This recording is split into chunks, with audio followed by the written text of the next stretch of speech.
अधिकतर लोग यह मानते हैं कि आर्ग्यूमेंट जीतने के लिए सबसे जरूरी चीज लॉजिक होती है, लेकिन हकीकत इससे बिल्कुल अलग है। क्योंकि आर्ग्यूमेंट का असली खेल दिमाग से नहीं बल्कि साइकोलॉजी से खेला जाता है। जब दो लोग बहस कर रहे होते हैं तब वहां सच या सही बात सबसे कम मायने रखती है। असल में मायने रखता है कि कौन सामने वाले के दिमाग और इमोशंस को बेहतर तरीके से कंट्रोल कर पा रहा है। इसी वजह से ज्यादातर लोग आर्ग्यूमेंट हार जाते हैं, क्योंकि वे सही साबित होने की जल्दी में अपने इमोशनल कंट्रोल को खो देते हैं। जैसे ही गुस्सा, चिड़चिड़ापन या ईगो बीच में आता है, सामने वाला व्यक्ति अनजाने में अपनी पावर सामने वाले को दे देता है। किताब यह साफ बताती है कि आर्ग्यूमेंट में हारने की सबसे बड़ी वजह ईगो है, क्योंकि जब ईगो एक्टिव हो जाता है तो इंसान क्लैरिटी खो देता है। ईगो कहता है मुझे जीतना है, चाहे कैसे भी, जबकि क्लैरिटी कहती है मुझे समझना है कि सामने वाला क्या सोच रहा है। यही फर्क आर्ग्यूमेंट का रिजल्ट तय करता है। जो लोग आर्ग्यूमेंट में चिल्लाने लगते हैं, ज्यादा बोलने लगते हैं या खुद को साबित करने में लग जाते हैं, वे दरअसल अपनी इनसिक्योरिटी दिखा रहे होते हैं। इसके उलट जो इंसान शांत रहता है, कम बोलता है और ध्यान से सुनता है, वही असली कंट्रोल में होता है। किताब का कोर आइडिया भी यही है कि आर्ग्यूमेंट कोई वॉर नहीं है जहां ताकत दिखानी हो, बल्कि यह एक माइंड गेम है जहां धैर्य, टाइमिंग और सामने वाले की मानसिक स्थिति को समझना सबसे बड़ा हथियार होता है। जब आप यह समझ जाते हैं कि हर आर्ग्यूमेंट में जीत सच से नहीं बल्कि इंसान की नेचर से आती है, तब आप बिना ज्यादा बोले, बिना गुस्सा किए और बिना ईगो दिखाए सामने वाले को खुद ही उलझने पर मजबूर कर सकते हैं। और यहीं से आर्ग्यूमेंट का असली गेम शुरू होता है। जब इंसान यह समझ ही नहीं पाता कि आर्ग्यूमेंट एक माइंड गेम है, तब वह सबसे बड़ी गलती कर बैठता है, और वह गलती है गुस्सा करना। गुस्सा देखने में ताकत लगता है, लेकिन सच्चाई यह है कि गुस्सा सबसे कमजोर हथियार होता है, क्योंकि जिस पल आप गुस्से में आते हो उसी पल आपका कंट्रोल खत्म हो जाता है।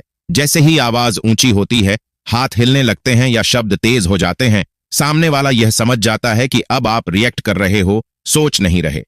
तेज आवाज दरअसल स्ट्रांग पोजीशन नहीं बल्कि वीक पोजीशन का संकेत होती है, क्योंकि जो व्यक्ति शांत रहकर बात कर सकता है वही अपने इमोशंस को कंट्रोल कर पा रहा होता है। किताब यह साफ बताती है कि आर्ग्यूमेंट में जो पहले इमोशनल होता है वही पहले हारता है। इमोशनल रिएक्शंस जैसे चिल्लाना, ताना मारना, कटाक्ष करना या गुस्से में जवाब देना सामने वाले को अनजाने में पावर दे देता है, क्योंकि अब वह देख रहा होता है कि कौन सा बटन दबाने से आप आउट ऑफ कंट्रोल हो जाते हो। रोजमर्रा की जिंदगी में यह हम अक्सर देखते हैं। जैसे घर में बहस के दौरान जो व्यक्ति ज्यादा चिल्लाता है उसकी बात कम सुनी जाती है, या दोस्तों के बीच जो इंसान गुस्से में तुरंत रिएक्ट करता है वही मजाक का विषय बन जाता है। असल में सामने वाला आपको गलत साबित नहीं करता, आप खुद को गलत साबित कर देते हो अपने रिएक्शन से। यही वजह है कि आर्ग्यूमेंट में सबसे बड़ी गलती सही बात कहना नहीं बल्कि सही तरीके से न कहना होती है।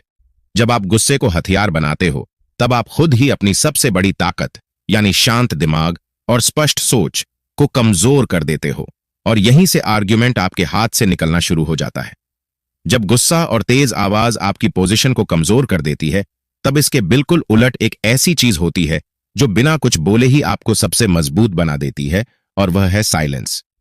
ज्यादातर लोग चुप रहने को कमजोरी समझते हैं, लेकिन किताब यह साफ करती है कि चुप रहना हार नहीं बल्कि कंट्रोल का सबसे पावरफुल रूप है। जब आप आर्ग्यूमेंट के बीच अचानक शांत हो जाते हो तो सामने वाला कंफ्यूज हो जाता है, क्योंकि उसे जवाब की उम्मीद होती है, रिएक्शन की उम्मीद होती है, लेकिन जब उसे कुछ नहीं मिलता तब वह खुद बोलने लगता है और वहीं से खुद को एक्सपोज करना शुरू कर देता है।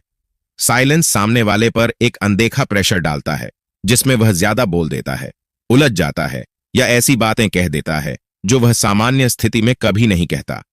असली स्किल यह जानने में है कि कब बोलना है और कब नहीं, क्योंकि हर शब्द आपकी पोजीशन को या तो मजबूत करता है या कमजोर। किताब बताती है कि अगर सामने वाला खुद ही अपनी बात में फंस रहा है तो उसे रोकना नहीं चाहिए, बल्कि साइलेंस के जरिए उसे आगे बोलने देना चाहिए। यहां एक बहुत ही स्मार्ट स्ट्रैटेजी काम करती है, जिसे ऑकवर्ड साइलेंस कहा जा सकता है, जहां आप जानबूझकर थोड़ा ज्यादा चुप रहते हो, आंखों में आत्मविश्वास रखते हो और बिना किसी हड़बड़ी के सामने वाले को देखते रहते हो। यह साइलेंस सामने वाले के दिमाग में बेचैनी पैदा करता है, और वही बेचैनी उसे गलती करने पर मजबूर करती है। इस तरह बिना एक भी आक्रामक शब्द बोले, बिना आवाज ऊंची किए, आप आर्ग्यूमेंट का कंट्रोल धीरे धीरे अपने हाथ में ले लेते हो, और सामने वाला खुद ही समझने लगता है कि असली पावर किसके पास है।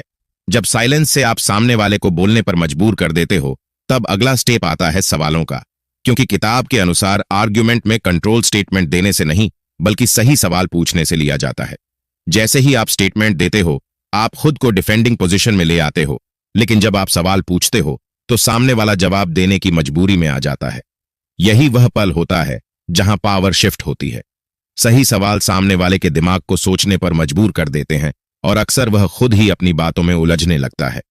उदाहरण के लिए, अगर कोई आपसे कहता है कि तुम हमेशा गलत फैसले लेते हो, तो सीधे सफाई देने के बजाय यह पूछना कि हमेशा से तुम्हारा क्या मतलब है, या ऐसा कौन सा फैसला है जो तुम्हें सबसे गलत लगता है, सामने वाले को कंफ्यूज कर देता है। किताब यह भी समझाती है कि हर सवाल एक जैसा नहीं होता। कुछ सवाल ट्रैप होते हैं और कुछ इनोसेंट दिखते हैं। ट्रैप सवाल सीधे हमला नहीं करते, बल्कि सामने वाले को अपनी सोच खोलने पर मजबूर करते हैं, जबकि इनोसेंट सवाल ऐसे होते हैं जो देखने में सामान्य लगते हैं, लेकिन धीरे धीरे उसकी लॉजिक की कमजोरियों को बाहर ले आते हैं।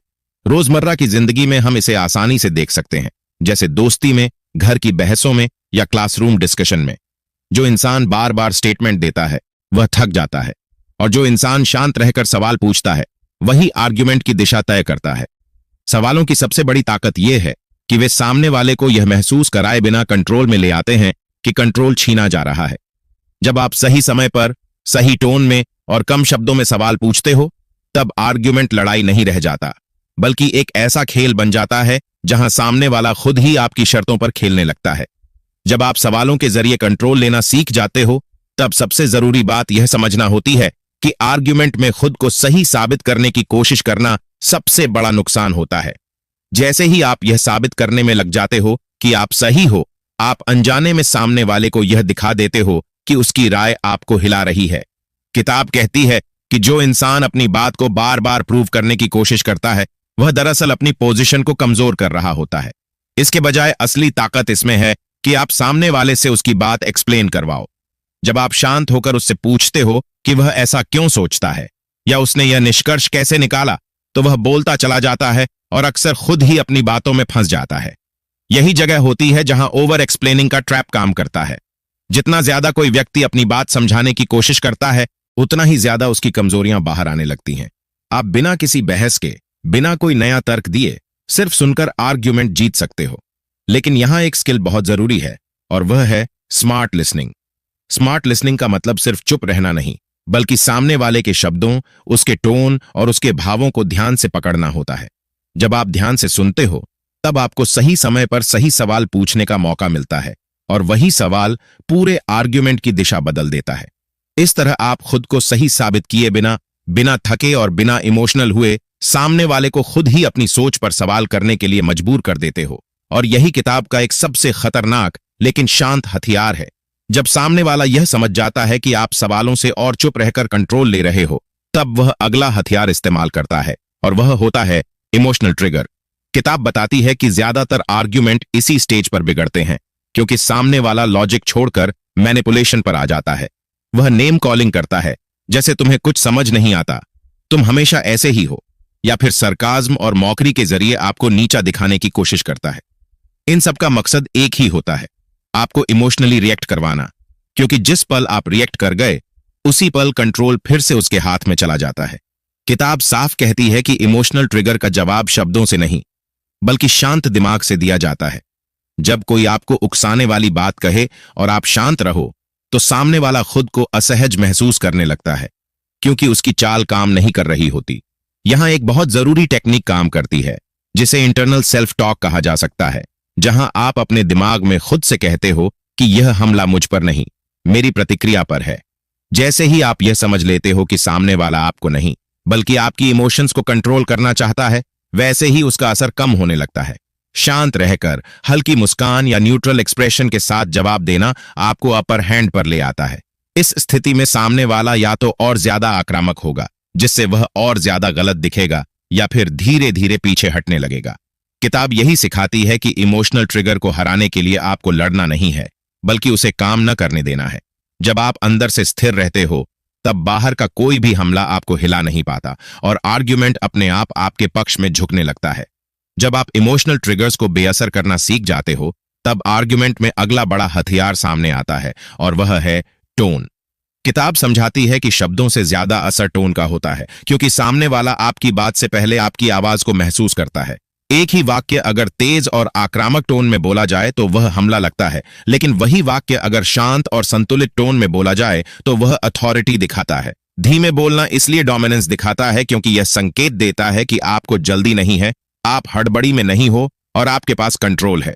जो इंसान तेज बोलता है वह अक्सर नर्वस या डिफेंसिव होता है, जबकि जो इंसान थोड़ा रुक रुक कर सोच कर बोलता है वही कॉन्फिडेंस दिखाता है। किताब पिच और पॉज के इस्तेमाल पर भी जोर देती है, क्योंकि हर वाक्य को एक ही पिच में बोलना सामने वाले को थका देता है, लेकिन सही जगह पर हल्का पॉज लेना सामने वाले को सोचने का समय देता है और आपकी बात को ज्यादा वजन देता है। पॉज दरअसल साइलेंस का ही एक कंट्रोल्ड रूप है, जो आपकी मौजूदगी को और स्ट्रांग बनाता है। सबसे जरूरी बात यह है कि अथॉरिटी दिखाने के लिए चिल्लाने की जरूरत नहीं होती।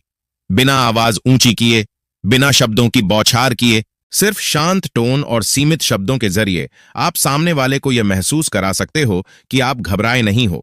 जब आपकी टोन स्थिर होती है, तब सामने वाला अपने आप आपको सीरियस लेने लगता है और यहीं से आर्ग्यूमेंट में आपकी पोजीशन मजबूत हो जाती है। जब आपकी टोन शांत और संतुलित हो जाती है, तब एक और ऐसा हथियार काम आता है जो देखने में कमजोर लगता है लेकिन असर में बेहद खतरनाक होता है, और वह है एग्रीमेंट। आमतौर पर लोग सोचते हैं कि आर्ग्यूमेंट में सहमत होना हार मान लेना है, लेकिन किताब बताती है कि सही तरह से किया गया आंशिक एग्रीमेंट आपको तुरंत कंट्रोल में ले आता है। जब आप सामने वाले की किसी बात पर यह कहते हो कि हां, इस पॉइंट में तुम सही हो, तो उसकी डिफेंसिव दीवार अपने आप गिरने लगती है।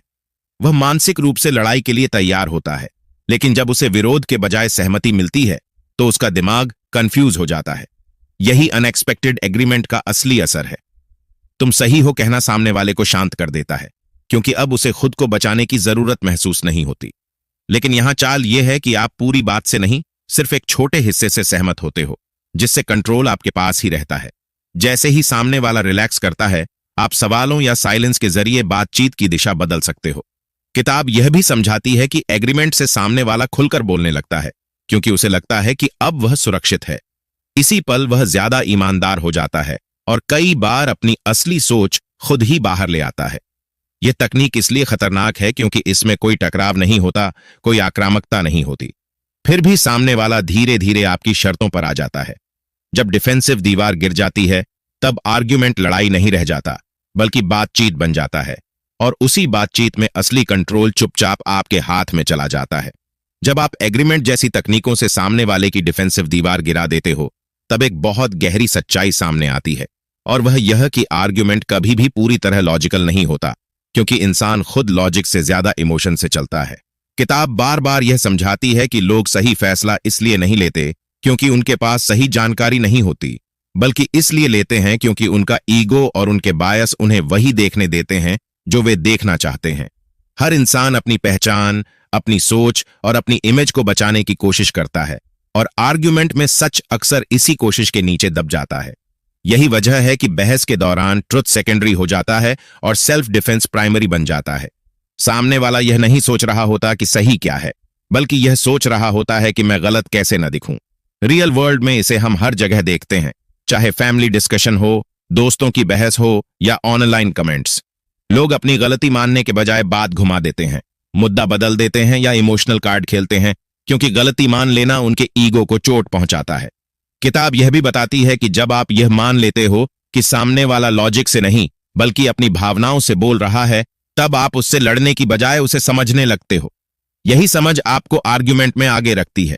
जब आप ह्यूमन नेचर को समझकर बात करते हो, तब आपको हर बार सही साबित होने की जरूरत नहीं पड़ती, क्योंकि आप जानते हो कि जीत सच की नहीं बल्कि इंसान की मनोस्थिति की होती है। और जो इंसान यह समझ लेता है, वह बिना ज्यादा मेहनत के हर बहस में खुद को स्ट्रांग पोजीशन में रख पाता है।